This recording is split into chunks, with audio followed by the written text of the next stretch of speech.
So number one, let's address the triptych of vagueness. Je mets tout ça là. Désolé. Merci. Non, il n'y a pas de souci.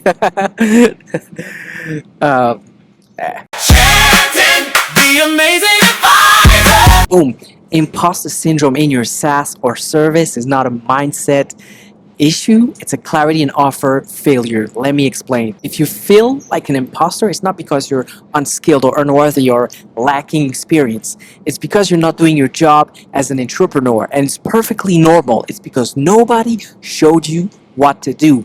And the thing is, with imposter syndrome, it's a consequence. It's not a disease. And because you haven't done the work, well, you're building in this consequence. Doubt and ultimately imposter syndrome comes from vagueness. It's because you're not 100% clear with who you help, how you help, what is it that you build to help them, and the transformation that they go through when they use your product and service, and what is the result that and what is the result that you get them. And because you're not 100% clear on those elements, then you build your imposter syndrome. That because you build your doubt, you build your vagueness, and then leads to your imposter syndrome. You're not an imposter, you are unprepared. In this video, I'm going to show you the triptych of vagueness, the 3 elements of vagueness, and then for each of that element of the triptych, I'm going to give you the solution that you can apply, the solution that I call no artificial flavor,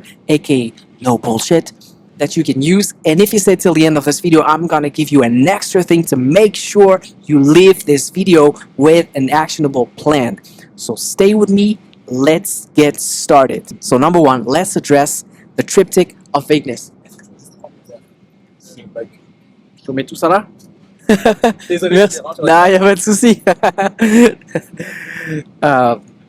The first element in the triptych of vagueness is your ICP vagueness. ICP stands for Ideal Client Profile, and I call this the avatar, and essentially it means that you don't really know who your potential customer is.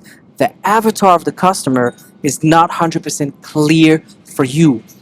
And typically what I see is founders who are building things for dev teams and designer. And so you're trying to speak to 2 very different kind of people. And so me, if I'm a designer and I see your product or your product description and I see you talking to developers and designers, you're not fully talking to me. And me, in my ego, I want someone who speaks just about my problems. People are selfish, right? So you need to talk to just one kind of person. Imagine you're trying to sell a product for lawyers and accountants. If I'm an accountant, I read that, I'm like, yeah, that's not fully for me. Half of the stuff is for lawyers, then I'm buying a product that is not fully for me, not fully bringing the results to me. So you need to pick one ICP, one avatar, one ideal client. And the way I like to call it in my program is, who is your shiny Pokemon? Don't focus on the Pokemon that is now rare, that everyone can catch. Who's the shiny Pokemon who's super rare and who's going to best benefit from using your product? And that person needs to and you need to know that person perfectly, as if you spend years studying that person and you know everything about that person. That's how clear you need to be with your ICP, your avatar. So you need to kill the ICP vagueness, and I'm going to show you in the next section how to do that. And the second thing, after the ICP vagueness, you have the offer vagueness, and it's a natural consequence because you're not really sure who you're talking to. You're building something that is not fully answering the solution. And as I said with the example, if I'm a lawyer or an accountant and I see an offer that fits a little bit both, it's a bit of a weird situation. Imagine you're hungry for sushis and you see a restaurant in front of you that sells both sushis and pizza. You'll be like, wait, sushis and pizza? That's so different. They can't be good at both. So I'm probably going to stick with a place that only does sushis if I want sushi. So that's the same thing with your offer. Because you're targeting too many people, you're doing a little bit of a hybrid thing, and it's not making anyone happy. And so you're losing everyone. The second thing I see with the offer vagueness is the results, the transformation. A lot of offers sell the features. Like here, for example, I'm in a plane, and so the typical offer would be something like, oh, in our plane you have amazing seats, you have cushions, you have headphones, you have a bottle of water, but all of these are features. As a customer, I don't care about the features. I care about the results, the transformation. Tell me about the transformation and the destination. Tell me how this is going to change my life or change my business or help my business or help my life. And offers are often too vague about this. They talk about the features but barely tap into the transformation and the destination. And you need to be able to describe the transformation, you need to be able to describe the destination as if you are in the destination. Like, for example, if you want to describe Hawaii, you need to describe it as if you were in Hawaii and just telling people what's around you. And people, by reading the offer, they will visualize the destination. They'll say, yes, that's what I want. These guys know exactly what I want because they pictured it perfectly. I can see it in my mind. So because you have that vagueness, it's not catching. And this leads to the third pillar in the triptych, which is the messaging. The way you talk. And the way you talk about the offer and the ICP is not clear. So let me give you the example.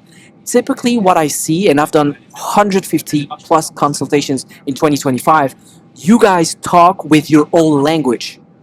You talk about API, you talk about database, you talk about Superbase, C, Ruby, C Sharp, monolith, microservices, and you don't talk the language of your customer. And this is where it's problematic. You need to speak with the language of your customer so that when that customer reads your message, it feels like it came out of their own mouth. And they read the message and they're like, wow, this is me. He's describing my problem. And here's the cheat code. The business who wins is the business who can best describe with the words of their customer their problems. If you can describe your customer's problem with their own words as precisely as possible, you will win their attention. And then you can convert this attention into money. And so you don't speak the language of your customer, so you cannot really clearly lay out the problem and also lay out the transformation. And so you have a message vagueness. And all these three things lead to the failure. And so the triptych, let me say that again, you have the ICP vagueness, you have the offer vagueness, and you have the messaging vagueness. And because of those three things, you are not succeeding as an entrepreneur. I'm going to pause here and grab a little bit of that chocolate that they gave us in the plane, because what I'm about to give you is the no artificial flavor solution. You need to try that. If you're flying on Air France, try their chocolate. So that's a perfect transition. Let me give you the no artificial flavor solution to that triptych of vagueness. So the first thing that you want to do in order to kill the ICP vagueness is you want to talk to people, but in a very particular way. What you want to do is what I call navigate interviews. So you want to navigate in the ocean of your avatar, in the ocean of your ICP, and you want to know that sea by heart. You want to know every single rocks, how the tides are, and all of that about your customer. And so what are navigate interviews? There are conversations that you're going to run with people, and I want you to do at least five navigate interviews with potential clients or current clients. And what you want to do is dive deep into their desires, their fears, their frustrations, their wants, their needs, their aspirations, and you want to dive with those questions. You need to ask questions that you don't know the answer. You need to be surprised by the answer, and you want to dive into that, just like you dive into the ocean. Every time they give you an answer, dive into that answer, ask more questions. They tell you something, oh really? What makes you think that? Why do you say that?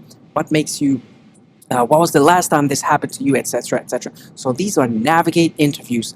And little tip here, navigate interviews don't happen with chat or scanning through forums or asking chat GPTs. You want to get people on a Google Meet or on a call or get coffee with these people, spend at least 30 minutes. I love to do 45-minute navigate interviews when I'm with my clients to help them get to get familiar with the stuff. So do navigate interviews, bare minimum 5 people, 45 minutes, 30 minutes if you really can't do it, but do navigate interviews and record that, save everything. Okay. I have 2 minutes to finish the video before we land. And so navigate interviews, save everything, record everything, take notes. The second thing that you want to do for the second triptych, which is clarify the transformation. So with the offer, so now that you have navigate interviews, they told you the transformation that they want. They told you where they want to go. They told you where they are. And so what you want to do is describe that and use that into your offer. Use the transformation they mentioned you.